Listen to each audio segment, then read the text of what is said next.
ಎಂಎನ್ಆರ್ಇಜಿ ಯೋಜನೆಯ ಅಡಿಯಲ್ಲಿ ಸರ್ಕಾರಕ್ಕೆ ಕೋಟಿ ಕೋಟಿ ಪಂಗನಾಮವನ್ನು ಹಾಕಲಾಗಿದೆ. ಉದ್ಯೋಗ ಖಾತ್ರಿ ಯೋಜನೆಯ ಅಡಿಯಲ್ಲಿ ದಿನೇ ದಿನೇ ಅವ್ಯವಹಾರಗಳು ನಡೀತಾ ಇದೆ. ಸರ್ಕಾರದ ಅನುದಾನ ಅಧಿಕಾರಿಗಳ ಪಾಲಾಗಿದೆಯಾ ಅನ್ನುವಂತ ಅನುಮಾನ ಈಗ ಕಾಡ್ತಾ ಇರೋದು. ದಿನೇ ದಿನೇ ಇದೇ ರೀತಿಯಾಗಿ ನಡೀತಾ ಇದೆ ಅವ್ಯವಹಾರಗಳು. ಕೆಲಸ ಮಾಡಿಸದೇನೆ ಮಾನವ ದಿನಗಳನ್ನ ಸೃಷ್ಟಿಸಿ ಮಹಾ ಮೋಸ ಮಾಡಲಾಗ್ತಾ ಇದೆ. ಅವ್ಯವಹಾರ ಆಗಿರೋದು ಪ್ರಾಥಮಿಕ ತನಿಖೆಯಲ್ಲಿ ಬಯಲಾಗಿದೆ. ಲಿಂಗಸುಗೂರು ಸಹಾಯಕ ಕೃಷಿ ನಿರ್ದೇಶಕ ನಾಗರತ್ನ ಹೆಚ್, ಕೃಷಿ ಅಧಿಕಾರಿ ಸಿದ್ದಪ್ಪ ಬಾಚಿಹಾಳ ವಿರುದ್ಧ ಈಗ ಗಂಭೀರವಾದಂತ ಆರೋಪಗಳು ಕೇಳಿ ಬಂದಿರೋದು. ಅಧಿಕಾರಿಗಳಾದಂಥ ನಾಗರತ್ನ ಮತ್ತು ಸಿದ್ದಪ್ಪ ಬಾಚಿಹಾಳ ಅಮಾನತಾಗಿದ್ದಾರೆ. ಇಬ್ರು ಕೂಡ ಕೆಲಸವನ್ನೇ ಮಾಡಿಸ್ಲಿಲ್ಲ. ಇಲ್ಲಿ ಇಬ್ರು ಕೂಡ ಕೆಲಸ ಮಾಡಿಸದೆ ದಿನಗಳನ್ನ ಸೃಷ್ಟಿ ಮಾಡೋದು. ಈ ಕೃಷಿ ಇಲಾಖೆಯ ಮೂಲಕ ಕೋಟ್ಯಾನುಕೋಟಿ ಅನುದಾನದ ಕಾಮಗಾರಿಗಳನ್ನು ಅನುಷ್ಠಾನ ಮಾಡಲಾಗಿತ್ತು. ಆದರೆ ಅಲ್ಲಿ ಕೆಲಸನೇ ಮಾಡಿಸಲಿಲ್ಲ. ಕೇವಲ ದಿನಗಳನ್ನು ಲೆಕ್ಕ ಹಾಕಿ ಸೃಷ್ಟಿ ಮಾಡಿ ಮಹಾ ಮೋಸವನ್ನ ಮಾಡಿದ್ದಾರೆ. ಅವ್ಯವಹಾರ ಆಗಿರೋದು ಪ್ರಾಥಮಿಕ ತನಿಖೆಯಲ್ಲಿ ಬಯಲಾಗಿರೋದ್ರಿಂದ ಈ ಅಧಿಕಾರಿಗಳು ಇಬ್ಬರನ್ನು ಕೂಡ, ನಾಗರತ್ನ ಸಿದ್ದಪ್ಪ ಇಬ್ಬರನ್ನು ಕೂಡ ಅಮಾನತು ಮಾಡಲಾಗಿದೆ. ಮತ್ತಷ್ಟು ಡೀಟೇಲ್ಸ್ ಅನ್ನ ನೀಡ್ತಾರೆ ನಮ್ಮ ಪ್ರತಿನಿಧಿ ನೀಲಕಂಠ ಸ್ವಾಮಿ. ನೇರ ಸಂಪರ್ಕದಲ್ಲಿ ಜಾಯಿನ್ ಆಗ್ತಾ ಇದ್ದಾರೆ. ನೀಲಕಂಠ ಸ್ವಾಮಿ, ಗಮನಿಸ್ತಾ ಇದ್ವಿ ಪ್ರತಿದಿನವೂ ಕೂಡ ಇಂಥದ್ದೇ ಅವ್ಯವಹಾರಗಳನ್ನ ಮಾಡಿದ್ದಾರೆ, ಸರ್ಕಾರದ ಅನುದಾನವನ್ನ ಬಳಸ್ಕೊಂಡಿದ್ದಾರೆ ಅನ್ನುವಂಥ ಆರೋಪ. ಈಗ ಸದ್ಯಕ್ಕೆ ಅಮಾನತಾಗಿದ್ದಾರೆ ಅನ್ನುವಂಥ ಆರೋಪ, ಒಂದಿಷ್ಟು ವಿಚಾರಗಳು ಕೇಳಿ ಬರ್ತಾ ಇದೆ.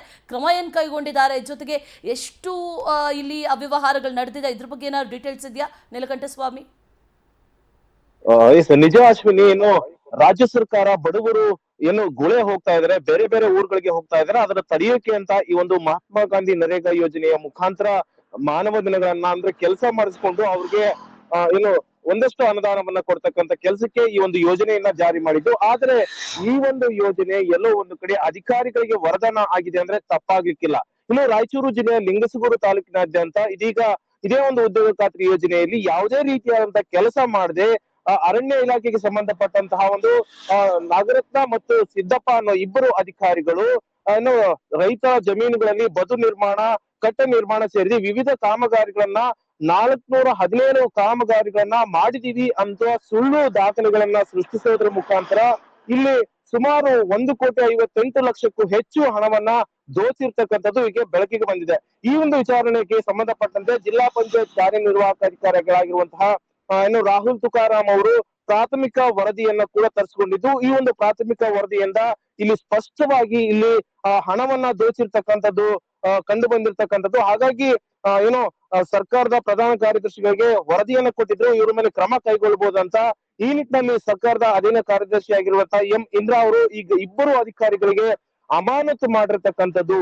ಇದು ಮತ್ತೆ ಮೇಲ್ವಿಚಾರಣೆಗೂ ಕೂಡ ಇವ್ರಿಗೆ ಒಪ್ಪಿಸಿರ್ತಕ್ಕಂಥದ್ದು. ಎಲ್ಲೋ ಒಂದ್ ಕಡೆ ನೋಡಿದಂತ ಸಂದರ್ಭದಲ್ಲಿ ಸರ್ಕಾರ ಏನು ಬಡವರಿಗಾಗಿ ಮಾಡ್ತಕ್ಕಂಥ ಯೋಜನೆಗಳು ಎಲ್ಲೋ ಒಂದು ಕಡೆ ಅಧಿಕಾರಿಕ ಜೇಬಿಗೆ ಸೇರ್ತಾ ಇದೆ.